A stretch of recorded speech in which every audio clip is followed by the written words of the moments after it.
आज हमारा देश एकमात्र देश होगा पूरी दुनिया में जो क्रिप्टो करेंसी बिल लाने से पहले क्रिप्टो टैक्स लगा देता है, और एकमात्र वित्त मंत्री होंगी इस देश में जो कहती हैं पता नहीं लीगल है या इलीगल है, और वो मैं अभी नहीं बता सकती हूं। जब क्रिप्टो करेंसी रेगुलेशन आएगा तब हम बात करेंगे, पर हाँ, हम उस पर टैक्स जरूर लगाएंगे। हम उस पर टैक्स भी लगाएंगे, हम उस पर टीडीएस भी लगाएंगे। और मैं जब माननीय एमपी को सुन रही थी, सर कुछ भी नहीं है, सर कुछ भी नहीं है। हाँ, जरूर लगा दूंगी सर, अगर आपकी अनुमति होगी। वित्त मंत्री बता दो दे लीगल है या इलीगल।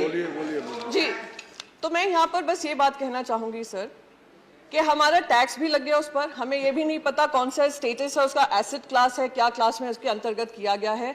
जिस तरीके से बताया गया इस पर टैक्स लगाओ, टैक्स लगाओ, टैक्स लगाओ और बढ़ाओ, क्योंकि बाकी सारे देश कर रहे हैं, उससे मुझे ध्यान आता है, और शायद सभी को ध्यान होगा, जब देश में कंप्यूटर आया था, देश में जब कंप्यूटर आया था तो हमारा ये विपक्ष ही था जो बैलगाड़ी लेकर बाहर आकर अपोज कर रहा था, कहा था लाखों लाखों युवा बेरोजगार हो जाएंगे, बेरोजगारी चरम सीमा पे बढ़ जाएगी, ये सरकार युवा विरोधी सरकार है। और क्या हुआ? कंप्यूटर आने के बाद अगर किसी देश को सबसे ज्यादा फायदा हुआ, देश के युवाओं को फायदा हुआ, वो भारत के बच्चों को फायदा हुआ। आज हम लोग बड़े बड़े लीडरशिप रोल्स में हैं, दुनिया भर में लीडरशिप रोल्स में हैं, तो उसका फायदा हमारे युवाओं को हुआ।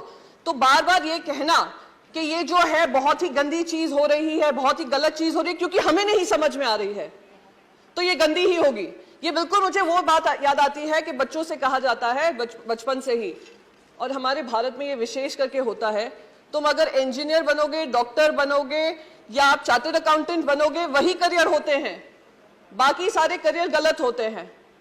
और अगर वो करियर गलत है, कोई और कुछ चूज करना चाह रहे हैं, तो उनको रोक जाने की कोशिश की जाती है। अगर रोकते नहीं है तो कहते हैं हम घर के बाहर निकाल देंगे।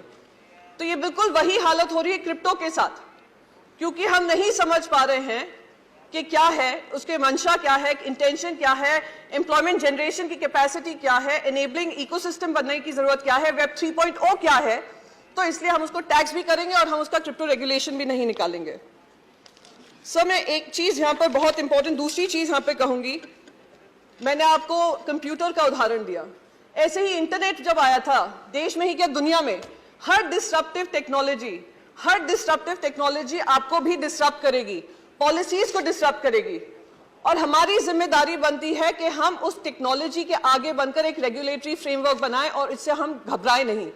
आज जब इंटरनेट आया, सबसे ज्यादा अगर फायदा हुआ तो हमारे ही देशवासियों को हुआ, पर दुख इस बात का होता है क्योंकि हम उनके लिए एक इनेबलिंग इकोसिस्टम नहीं बना पाए, उस वजह से वो दूसरे देशों में जाकर, आज आप कैलिफोर्निया देख लीजिए, यूनाइटेड स्टेट्स देख लीजिए, यूरोप देख लीजिए, जो जो बड़ी मल्टीनेशनल्स हैं, टेक्नोलॉजी रिलेटेड कंपनीज हैं, उसको हेड हमारे इंडियंस ही करते हैं।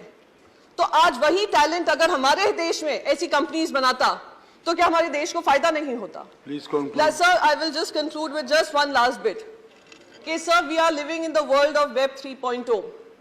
Either we choose to bite the bullet or we dodge the bullet.